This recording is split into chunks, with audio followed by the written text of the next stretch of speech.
Question 1 is just asking you for mathematical names for these shapes. So don't just write box or ball or anything like that. This is a cuboid, and this is a sphere, and this last one is a triangle-based pyramid. They would accept just pyramid. The second part of this question is asking for the volume of this prism. They tell you that's 1 centimetre cubed, so you just need to count them. So there are 1, 2, 3, 4, 5, 6 cubes on top, and 1, 2, 3, 4 below, and 6 plus 4 is 10 centimetres cubed. Question 2 looks at the language of probability.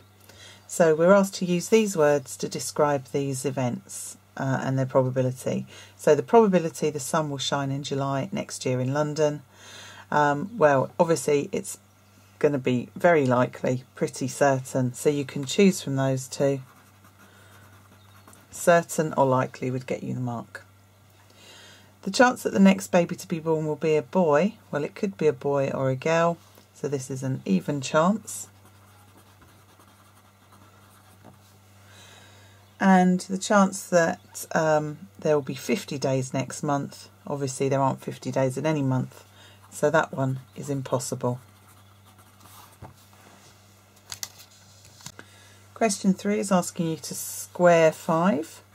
So it's just going to be 5 times 5, which is 25. You could have, of course, used the squared button on your calculator, which is just there, and it would do the question for you. The second part of the question is to find the square root of 3.24. So I'm going to do that using the calculator, just entering it like so. And you can see that my answer is 1.8. Question 4 asks you to read a scale basically on these thermometers. So we're asked to read the temperature. You can see just about that this one lies between 15 and 20, and there are 5 little sections. So we've gone up 1, 2, 3. So 15 plus 3 is 18 degrees. And for this one, just check, we are below 0. So if we look at this, that would be minus 5. It's the same scale with 5 sections for 5 degrees. So we're at minus 6. The next part of this question asks us to read information from this table. And we're asked to write down the lowest temperature. So basically we want the smallest number here, which is here, minus 3. We're then asked to work out the difference in temperature between 6 p.m. and 9 and 10 p.m. So these are these two values here. So I need to know the difference between 4 degrees and minus 1. So you could draw it on a number line like so, and look at the difference, or you could do 4 minus minus 1, but either way you should see that the difference is 1 plus 4, which is 5. Question 5 asks us to work out the bearing of B from A.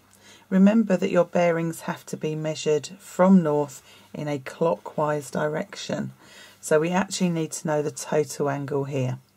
Now we know that angles in a straight line add to 180 degrees, so we just need to add 180 and 40, and that gives us an answer of 220 degrees.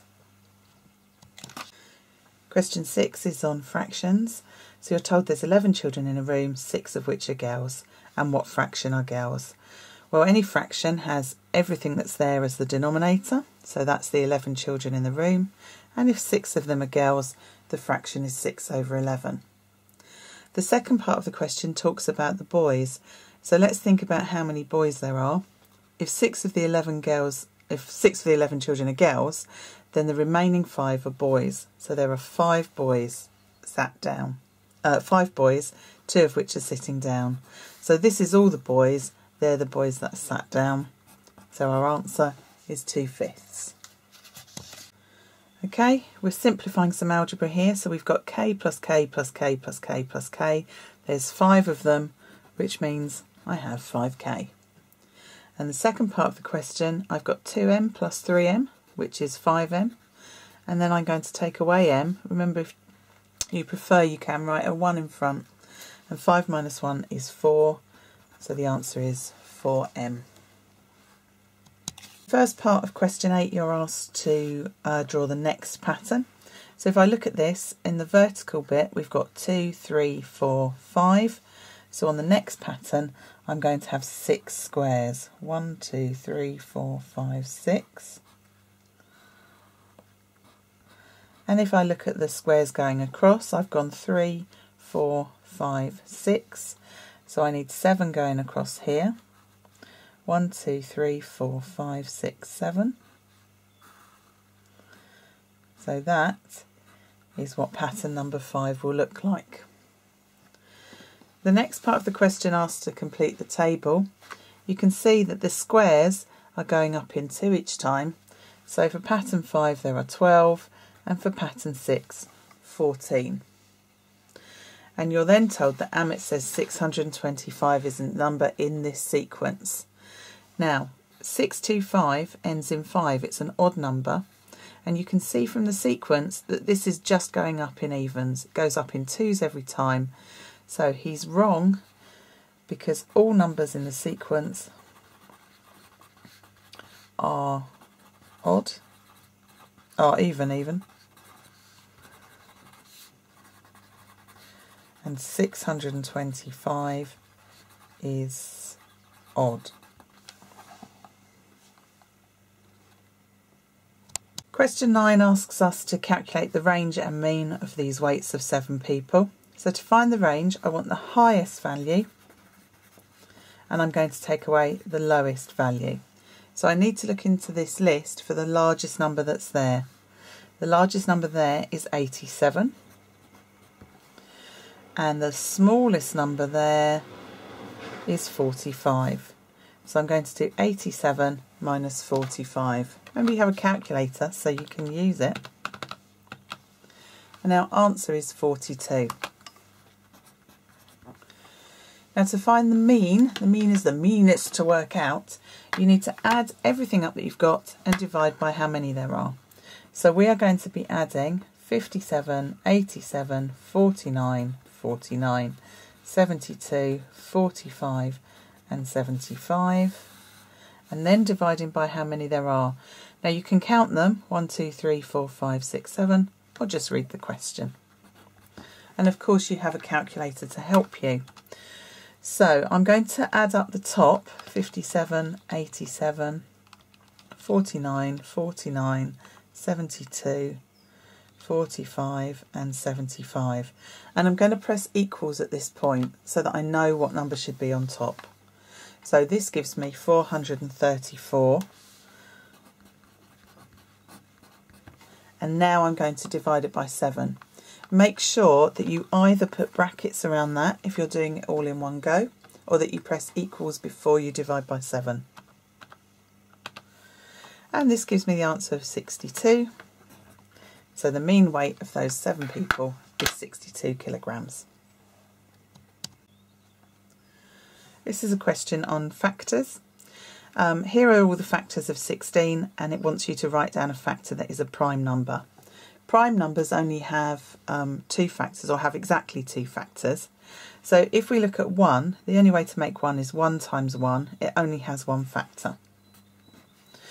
The only way to make 2 is 1 times 2. So that number's definitely prime. And to make 4, we can have 1 times 4, but we could also have 2 times 2. And if you look at these, we could have 1 times 8, 2 times 4, 1 times 16, 2 times 8, 4 times 4.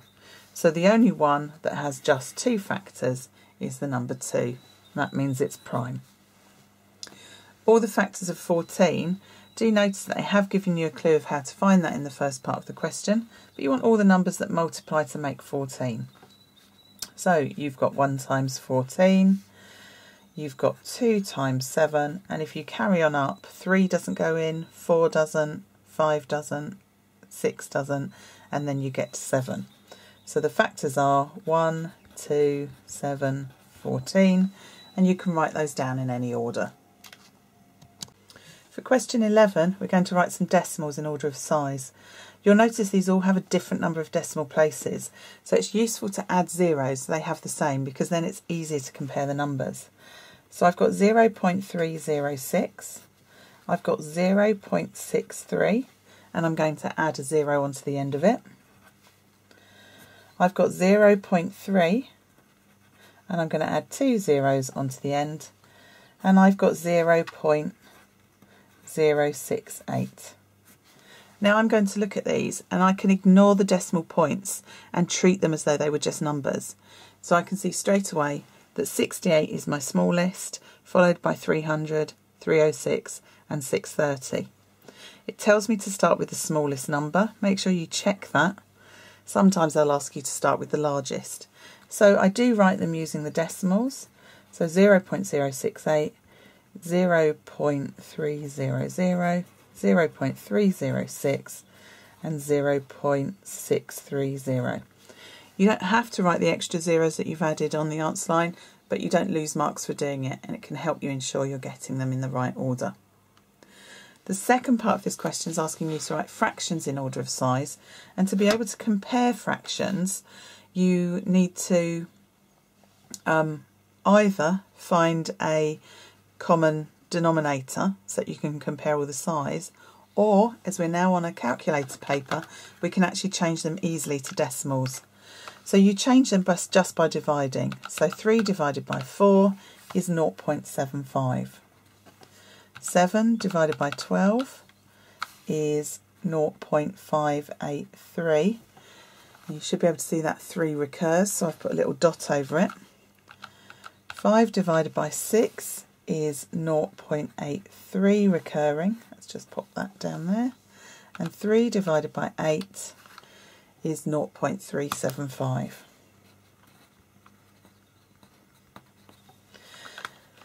So again, when you're comparing the size of these, we can actually ignore the recurring bits, otherwise we'd be adding zeros for the rest of our lives.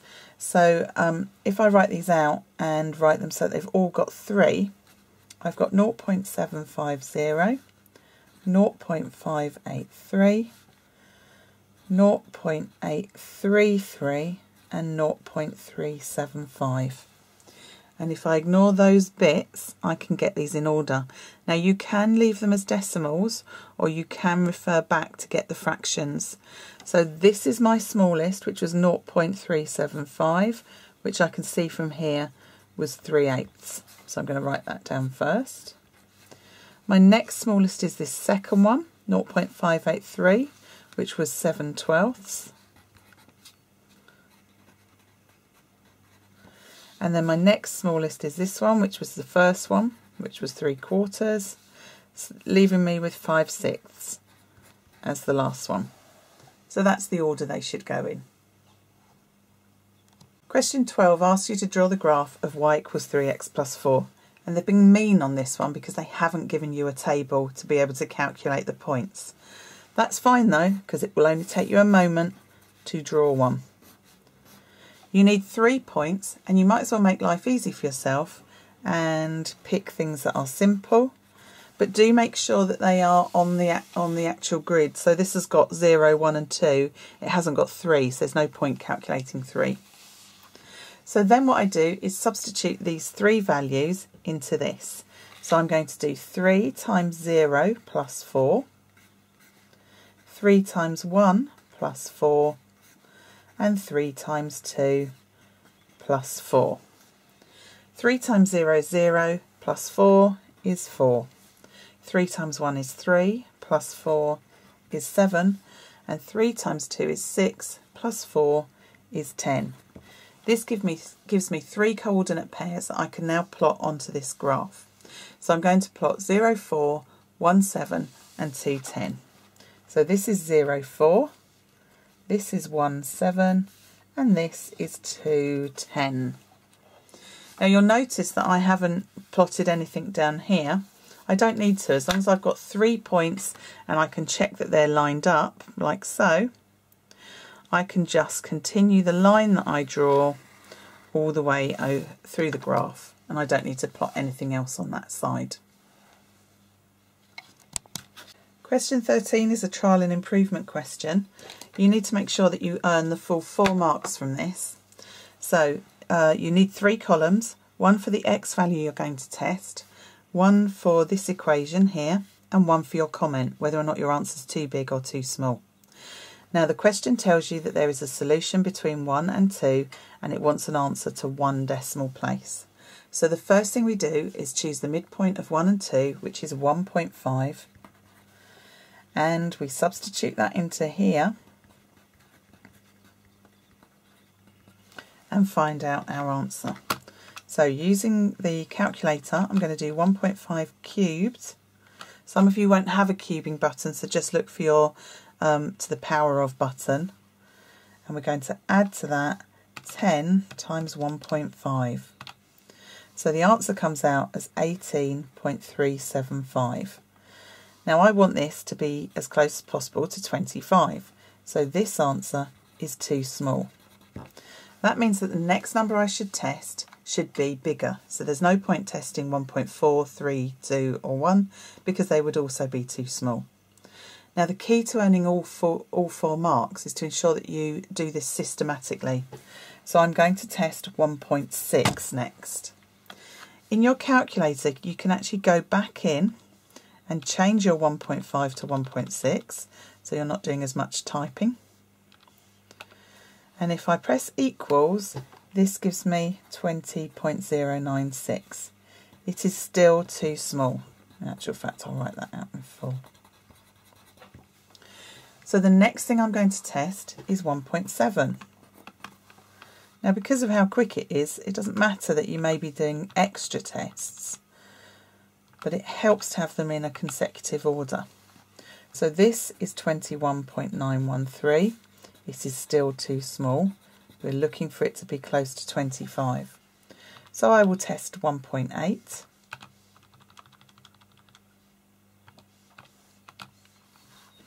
So 1.8 gives me 23.832. This is also too small. And then finally, I'm going to test 1.9.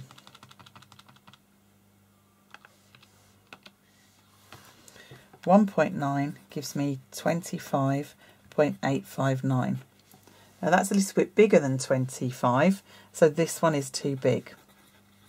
Now the minute I get too small followed by too big, or too big followed by too small, I know that my number is going to be either 1.8 or 1.9. To score your next mark, you must test halfway between the two, which just means adding a 5 to the lower number. So I'm going to test 1.85.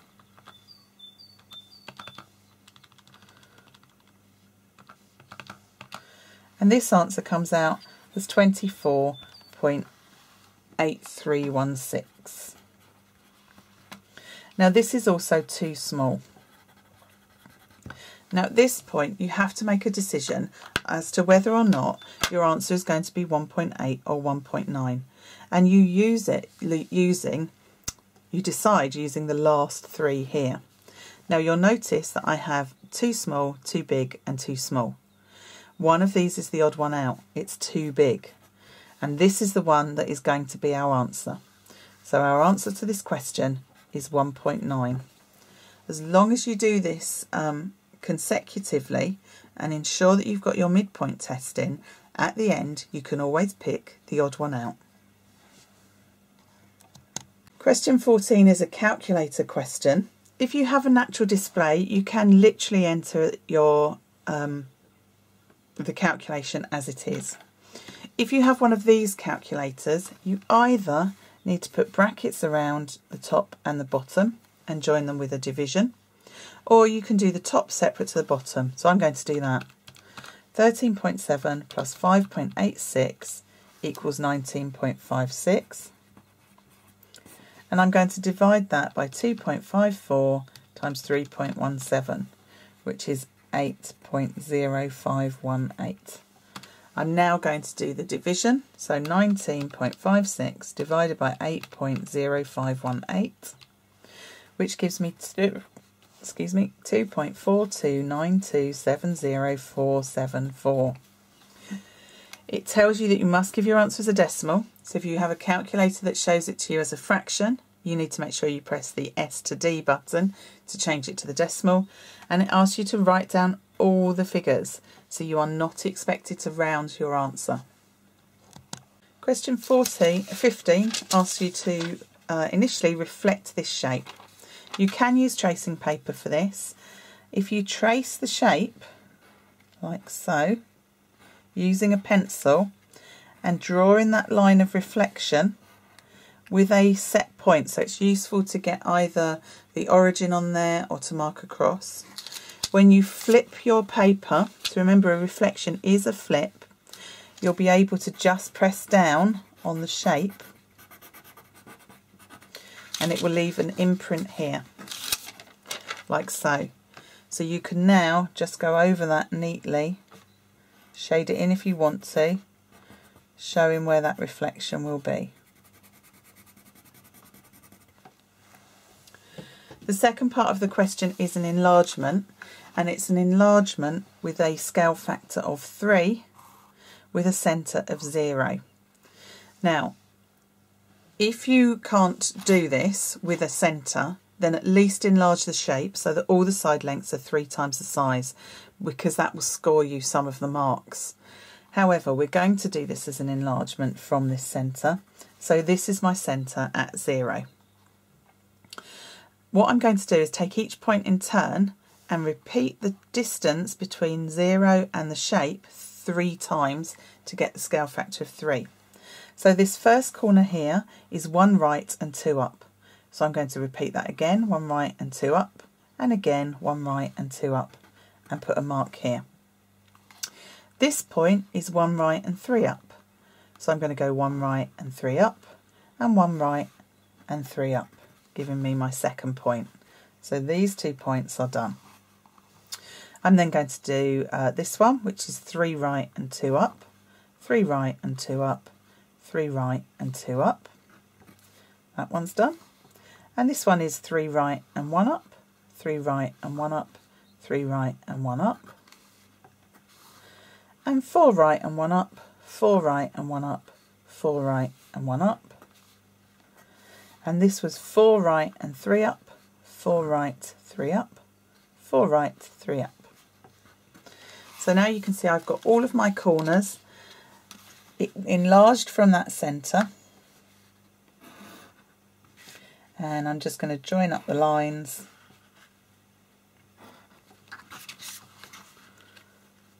so that you can see the finished shape.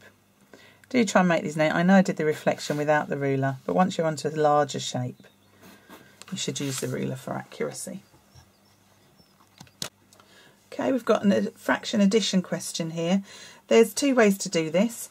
You could change this so it is an equivalent fraction to 12. So 1 over 3 equals what over 12? Well, you would times 3 by 4. And if you times the top by 4, that fraction becomes 4 over 12. If you do 4 over 12 plus 1 over 12, remember you just add the top, you get the answer of 5 over 12. You may also use the grid method for doing this. It works like this. You draw a grid, you put a cross or kiss in the box because you love maths. Your first fraction goes here, your second goes here, and then you multiply. So, I have done that the right way around. So I've got 1 times 12 here, 1 times 3 here, which is 3, and 3 times 12 here, which is 36. That's always your denominator, and then I'm going to add these 2 together. Now that would give me 15 over 36, but as you may notice, this isn't the same answer as there, and it's because this is an unsimplified version of that. So both of these numbers divide by 3. There are 5 3s in 15, and there are 12 3s in 36. So it will still get you to the answer. The second part of the question is a multiplication, and for multiplication you always do top times top and bottom times bottom. So 3 times 1 is 3, and 4 times 5 is 20. Here's a right angled triangle. You are given information about its side lengths, and you're told to find the area of the triangle. Now remember, the area of a triangle is always half of what it would be had it been a rectangle. So to find the area of a rectangle, we would do 14 times 6. And then because this is a triangle, we are going to divide it by 2. You have a calculator, so you can do this on your calculator. 14 times 6 divided by 2, and our answer is 42 centimetres squared.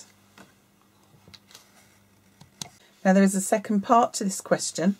We've still got a right angled triangle. We're asked to find the length AB. And any time you see that, you should think this is Pythagoras' theorem. So we're looking to find the hypotenuse. That means that I need to find this side squared and this side squared and add them together. So I need to find 6 squared and add it to 14 squared, and that will give me the square that I could draw on the hypotenuse. So 6 squared plus 14, calculator's off, 6 squared plus 14 squared is 232. Now that gives me the area of a square that I would draw on there. So to find the answer for the length, I need to find the square root of 232. Again, use your calculator for that. And I'm getting the answer out of 15.2315 and so on. It's asked me to round my answer to 2 decimal places. So that's 2 numbers after the decimal point. I'm just going to check with the third one. Because it's less than 5, I'm going to leave this as it is. So the answer is 15.23. Okay, question 18 gives us some information and asks us to express it in a ratio. Now note that they're saying the ratio of the number of toffees to mince. So we want toffees to mince. If we look back at the question, 18 of the sweets were toffees, 12 were mince. We then need to make these numbers as small as possible. So similar to simplifying a question, not a question, a fraction, we're looking for numbers that will divide into this. So for example, to begin with, both of these are clearly even. So I could divide them by 2, which would get me 2, 9 and 6. But then I should spot that both 9 and 6 are in the 3 times table. So if I divide this by 3, I get to 3, and that gets to 2. Neither of these have common factors, so in its simplest form, it's 3 to 2. If you spotted that 6 went into 18 and 12, you could have got straight to that answer by dividing by 6. The second part of the question is a sharing in a ratio question. You're told that there's 54 apples and oranges, and that there is a ratio oranges to apples of 1 to 5. Now to share in a ratio, the first thing you do is add the ratio. So 1 plus 5 equals 6. You then divide what you've got by that. I'll put it in a box. So we've got 54 divided by 6, which is 9. Now that means that there are 9 in each of those ratios. So on this side we're going to have 1 times 9, and that side was oranges, and the other side is apples, which is going to be 5 times 9. Now 1 times 9 is 9, 5 times 9 is 45. If you add these together you would get back to the 54 here, but we're asked to work out the number of apples in the box, so the answer is 45.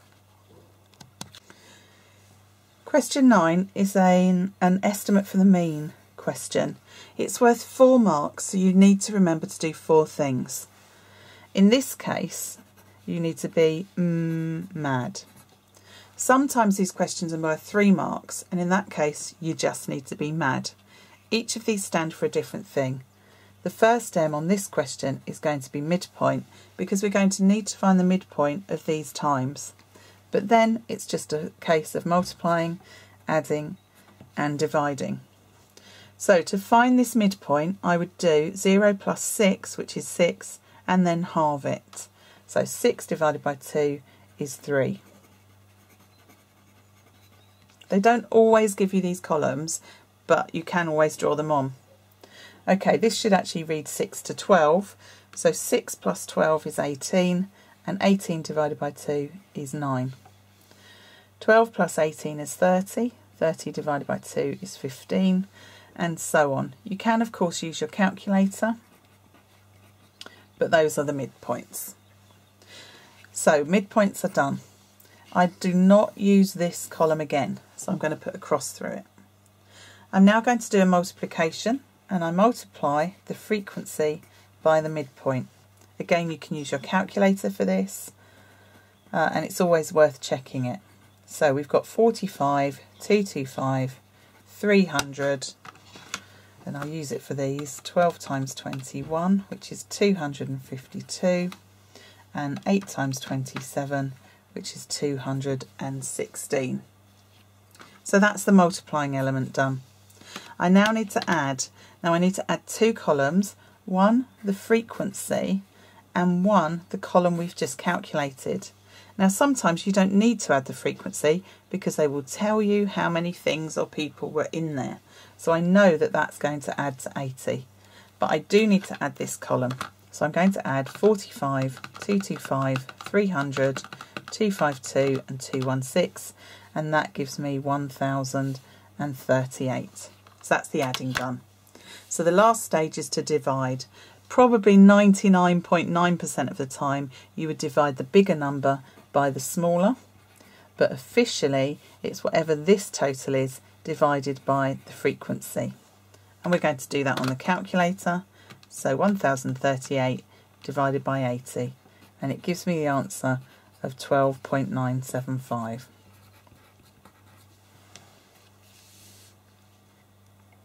Okay, question 20 is about rotational symmetry. Rotational symmetry is the number of times a shape will fit on itself during a 360-degree rotation.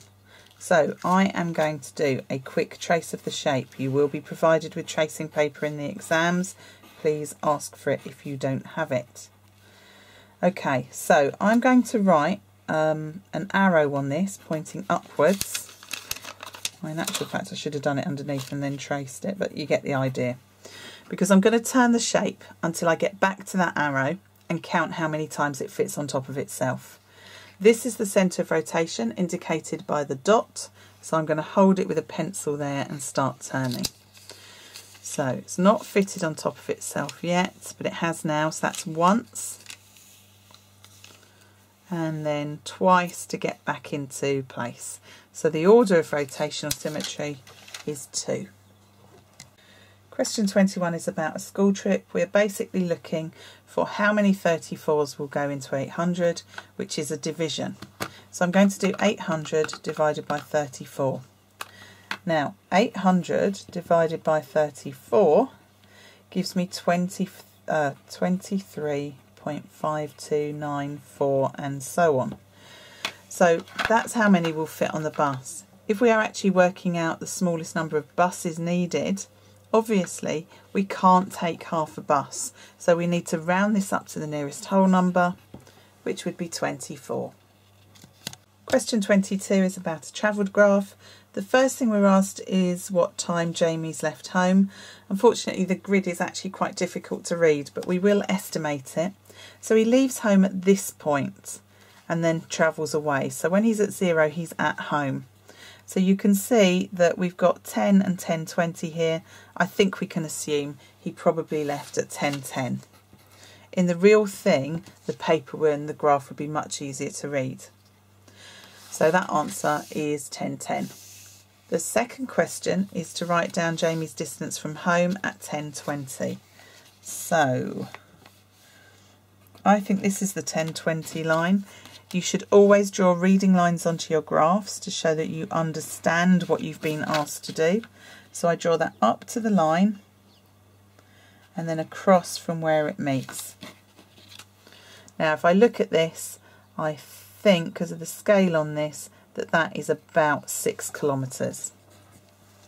Again, on the real exam you'll be able to read the scale clearly and get an accurate answer. Right, Jamie leaves his friend's house at 11:10. So this time here is 11:10. I'm just going to draw it in so I know. And this is the time that he arrived. So it's when you get the straight line, that's where he stops. So you can see that he arrived at 10:40 and stayed till 11:10. Well, if you count around from 10:40 to 11:10, it's 30 minutes. So the last part of the question says that Jamie returned home at a steady speed and arrived home at 11:50. So you need to look at the graph, find 11:50, which I think is about here, and you just draw a straight line joining the two. So that's the graph completed. And the last thing is to find out Jamie's average speed on his journey from his home to his friend's house. Now that was home to his friend's house, so that's this part here. Now we know that he left at 10:10 and we know that he got there at 10:40. So that means he travelled 20 kilometres in 30 minutes. So if you're asked to give that as a speed per hour, I just need to make this into an hour. So to make 30 minutes into an hour, I would double it, which means that that's what I do to his speed. So he would travel, or was travelling, at 40 kilometres per hour. First part of question 23 asks you to write down the two triangles that are congruent. The word congruent means that they are exactly the same. They might actually be rotated or turned, but the shape is exactly the same. So if you cut them out, they would fit on top of each other. So if you look at the shapes, it's quite obvious that this doesn't have a pair, this doesn't, this might, this doesn't. But these two do look alike. If you want to check that they're congruent, do a quick trace of one of them and then just check, does that fit exactly on the other? And it does. So the two congruent shapes are A and D. Now if you weren't sure about something like this, so G for example, if you thought, well, it looks like it could be a bit like E, again use a bit of tracing paper and then pop it on top of E, and you can see they don't match, so they aren't the same. Okay, second part of the question says one of these triangles is both right angled and isosceles. So we need to look for a triangle that has a right angle, and then the isosceles triangle has two equal sides. So if I go back to here, this I know has a right angle, and so does this. Now I'm not sure about these ones. I could use the edge of a page, because obviously that gives me a right angle, or a protractor, just to check any other angles I think might be right angles. So this doesn't have any. Let's check that angle there. No, that angle is bigger than 90 degrees. That one's smaller. That one's smaller, so it's not that one. And let's just check this angle. No, that isn't. So I've got three triangles that are right angled. I need to pick which one is isosceles. So an isosceles triangle has two sides the same length, and it's quite clear that triangle E has got two sides here the same length. So the triangle we're looking for was E. Right, I'm going to show you the calculator method for finding 36%. You can rely on your non-calculator skills, but use the calculator to double check your answers. Okay, so to find 36%, first of all, I'm going to convert that to a decimal by dividing by 100. So 36 divided by 100 is 0.36. And then all I need to do is times that by 4,500. And that gives me an answer of 1,620. Question 25 is on plans and elevations, and you really need to be able to imagine yourself in the position of the arrow or from above and so on. So we're asked to draw the side elevation. It's indicated by this arrow. So you need to imagine standing here and looking at that. Now you are only going to see a flat shape, And if you think about it, the only shapes you're going to see are these 4 squares here. So you need to draw 4 squares vertically, like so. You can shade it in a little bit if you want to make it clearer. The second part asks you to draw the plan. You need to know what a plan is, and a plan is a bird's eye view. So if you imagine you could look above a shape or a building to see the plans of it, that's what we're doing. So now we need to imagine we are here, and all we are going to see are those 2 squares below us. So the plan is just going to look like this. 2 squares like so. If you have done that and they're rotated, so actually horizontal, then you would still get the mark. Question 26 is a recipe ratio question. Always note how many people the ingredients are given for in the first place, and then note what they want you to change that to. Now, because to get from 4 to 6 you need to add half again, I'm going to find half of all of this and then add them together. So half of 200 grams of flour is 100, and if I add them I get 300 grams of flour. So that was for 4 people and that was for 2. So you can see how I'm getting enough for 6. 2 eggs, half of 2 eggs is 1, so that's going to give me 3. 50 grams, half of 50 is 25, so that will give me 75. And then 100, half of 100 is 50, so that gives me 150 millilitres of milk. For question 27, you're asked to find the circumference of the wheel. You need to know the formula for the circumference because you're not giving it on the paper. So you can either use pi d, which is pi times the diameter, or lots of people use 2 pi r. These formulae are the same because 2 lots of the radius is the diameter. Now in this case we are given information about the diameter. It is 0.65. So all I'm going to do is pi times 0.65. And I get the answer out of 2.04203. I'm asked to give my answer correct 2 decimal places. So that's 2 numbers after the decimal point, and I check in with that one to see whether or not I need to round up. Because this number is less than 5, I leave this as it is, 2.04 metres. Question 28 is asking you to draw a stem and leaf diagram. They have actually reminded you to complete the key, but they often don't. Now remember that they do need to be in order. So they've given you a bit of space to actually make sure that you can put them in order or kind of have a go at getting them to the different things. And they've actually even started with your stem. So if I look at what's going to go first of all, I'm actually probably going to put them straight in. So I've got a 9 here. That's going to go in that first one. I haven't got any other single digit ones. One starting with a 1, well if I get all of these off, I've got 15, 13, 18, 19, another 18, 16 and 13. So that's 1, 2, 3, 4, 5, 6, 7, 1, 2, 3, 4, 5, 6, 7. So I need to put these in order. So I'm going to have 13 twice, and then 15, so I get the 5, the 6, 2 8s and a 9. So they're now all in. For numbers beginning with the 2, so 20 something, I've got 22, 21, 23 and 29. So when I put them on, I'm going to have 1, 2, 3 and 9. 1, 2, 3 and 9. And then in the 3 column I've just got 38, 4 will be 48 and 5 will be 58.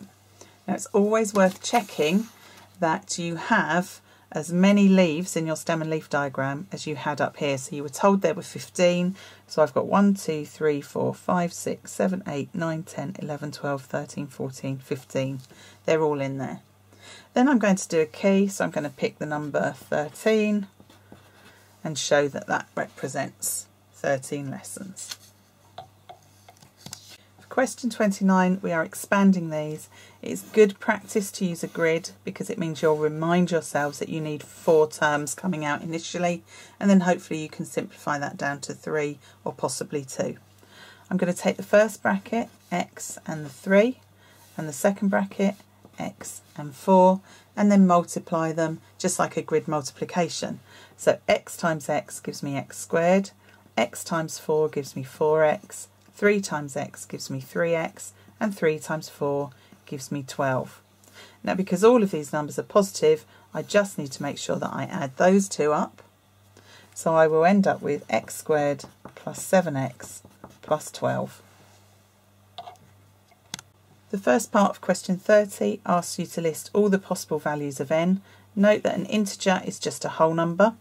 So what you can do is start by writing out all the numbers between -3 and 2. So -3, -2, -1, 0, 1 and 2. And then look at the signs that connect them. Now if it says it's equals to, it will include it. But if it doesn't have the equals to line, it doesn't. So I need to cross out that 2, and these are the possible values of n. The second part of the question asks us to solve an inequality. You might want to treat this as an equation, but the first thing you should do is write x and that sign over here. So inequalities, you need to have x and the sign on the line, not just your answer. So I'm now going to treat this as though it was an equation. So 5x equals 2x minus 6. I'm going to move the 2x over, and when it moves over there, it will become a subtraction. So 5x minus 2x is 3x, and that equals minus 6. And to undo the multiplication by 3, I'm going to divide it. So x is going to be minus 6 divided by 3, which is minus 2. You can use a calculator for that because you're going to have one now. So then I go back to my answer line where I've got x, the inequality sign from the question, and I write minus 2. And finally, we have a triangular prism, and please note what they're asking you to find. In this case, it's the total surface area. Don't get it mixed up with volume. So for the surface area, I need to think about the different surfaces I have on a triangular prism.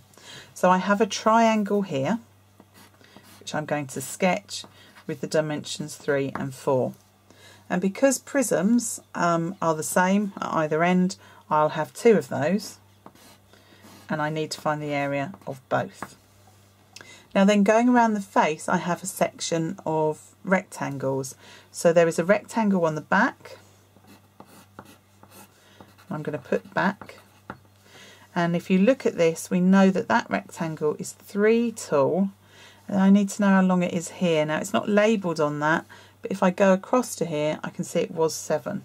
So that's the back. I also have the bottom, which is another rectangle. So this is the bottom, and I can see that that is 4 centimetres, and it's got the same length as the rest of the prism, which is 7. And finally, I've got the rectangle that forms this slanty height. I can't think of a better word, so I'm going to write slant on it. And I'm going to take the dimensions off again. Now this one's a bit easier because they're written on there. I've got 5 and I've got 7. So these are the 5 shapes that form the surface area of that triangular prism. So I'm now going to calculate the area of them. Remember that to find the area of a triangle, you do base times height and then halve it. So 3 times 4 is 12, and halve that is 6. This triangle will be the same. And then for these, I've got 3 times 7, which is 21. I've got 4 times 7, which is 28. And I've got 5 times 7, which is 35. And I then need to add up those 5 values. So I've got 6 plus 6 plus 21 plus 28 plus 35. And for speed, I'll do it on the calculator. 6 plus 6 plus 21 plus 28 plus 35. And my answer is 96 centimetres squared. So that's it. Good luck tomorrow. I'm sure you'll do great.